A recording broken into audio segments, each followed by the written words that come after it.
CBI তলবে অবশেষে হাজির হলেন শেখ শাহজাহানের ভাই শেখ আলমগীর। আজকেই গ্রেপ্তার শেখ আলমগীর, কারণ ইডির উপরে হামলার মূল অভিযুক্ত হিসাবে শেখ আলমগীর এবং শেখ জিয়াউদ্দিন, শেখ শাহজাহানের দুই ভাইয়ের নামই রয়েছে। আজ ইডির উপরে হামলার ঘটনায় 8জনকে তলব করেছে সিবিআই। সিবিআই তলবে হাজির হয়েছেন শেখ শাহজাহানের ভাই শেখ আলমগীর।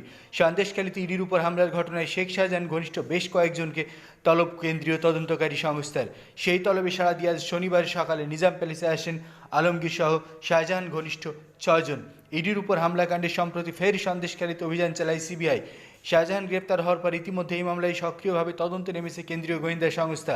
13ই মার্চ শেখ শাহজাহানের ভাই আলমগীরের বাড়িতে গিয়ে সিবিআই তাকে নোটিশ দিয়ে আসে। সেই মতো আজ সিবিআই নিজাম প্যালেসে এসে হাজির হন শেখ শাহজাহানের ভাই শেখ আলমগীর। এই মুহূর্তে যা খবর, সকাল থেকে দফায় দফায় জিজ্ঞাসাবাদ চলছে শেখ শাহজাহানের ভাই শেখ আলমগীরকে। জিজ্ঞাসাবাদে কার্যত সন্তুষ্ট হতে পারেননি কেন্দ্রীয় গোয়েন্দা সংস্থা।